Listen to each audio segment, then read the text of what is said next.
sezvatinogara tichitaura kana watosvika pano tanga nekulaika kuitira tigare tichikupa ma-updates anenge achiitika munyika. Hanzi nevamwe ukamusekerera achapedzisira akutengera vanhu ndege kana matreni kana zvikopokopo. Comrades Whitney Ochivhayo donates to Prophet Ian Ndlovu a Toyota Land Cruiser and Toyota Fortuner Plus $100,000 cash for church completion and $50,000 cash for Mrs. Ndlovu charity work.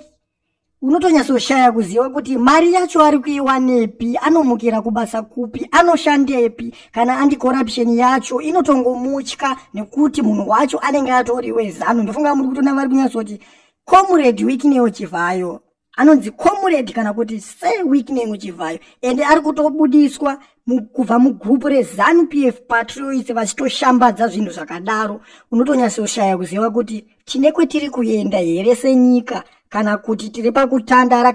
Vamwe ndo vari kuti kwetiri kubva senyika ndo kwatiri kuenda futi senyika, nekuti murume mukuru anotobuditsa mari yakawanda zvakadaro. Vamwe vanhu vachitambira nzungu, ukada kutarisa macivil servants emunyika havana kana mari nemusoro yavanotambira, vanotoita kuisirwa mari muma-accounts. Ende mari dzachivhayo ukada kutarisa nezuro akatopa maidhokasi moyo mota plus $20,000 cash ukada kuweka zvinhu zvese zvaapa vanhu mari dzacho, nekuti anoita basa rei. Unotonyasoshaya kuziva kuti Chivhayo mari ari kuiwanepi. Ende ukada kutarisa vanhu vaanopa zvinhu izvi vanhu vakaita sema-public figure, vanhu vanotsigira musangano wezanu PF ndo vanhu chete vaari kupa. Ende ari kutotaura pachake kuti kana usingasapote zanu PF haulume. Ende vanhu vacho vezanu PF vanenge vachitomutsigira nekushambadza, havambofe vakamuinvestigata. Nyangwe kukatolika chinhu kuti Chivhayo akaita huori pakati vanototraya kana kuda kumudifenda, zvekuti unotonyasoshaya kuziva kuti munyika macho muchiri nemutemo here kana kuti yangova nyika yekuti kana uri padhuze nezanu PF ndiwe wega unokwanisa kushandisa mari yenyika zvisina kana nemusoro wese, kutambisa nyika, kutambisa mari yenyika, vamwe vachisafa. Ine nyaya iri panapa yakanziyo mhepo dzasimuka, a Range Rover Vogue 2025 which was given to Bishop Mutendi by Sir Whitney involved in an accident just after Featherstone along Masvingo Road on the way to delivery. Mota yakapiwa Bishop Mutendi iri kunzi yarovera isati yasvika kumba kwavo.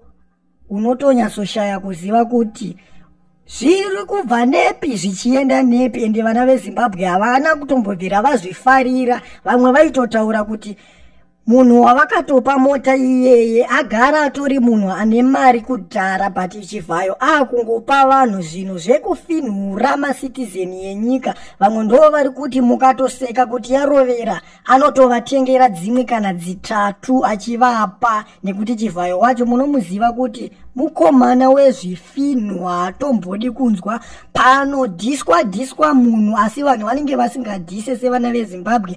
Vanenge vachitaura chokwadi chinenge chiri pamwoyo pavo, nekuti vane imwe pain yavanenge vanayo vachisafa mumabasa nezvinhu zvezvichiitika. Asi ivo vana Chivhayo vanenge vachipfachura mari, vachiita zvavanoda nemari, zveubvanzu ndo zvavanenge vachiita.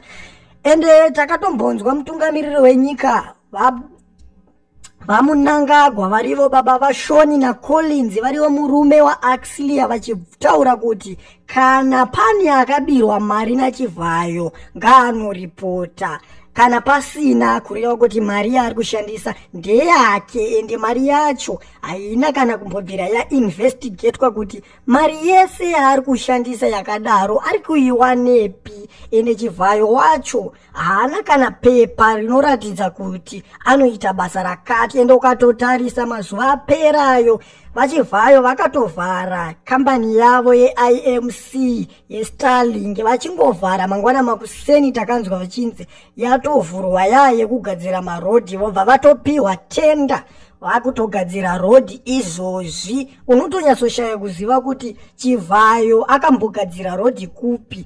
Vanhu vangani vane makambani anogadzira road vari kunyimwa matenda vane kana makore akati wandei, asi Chivhayo kungovhura kambani nekupiwa tenda.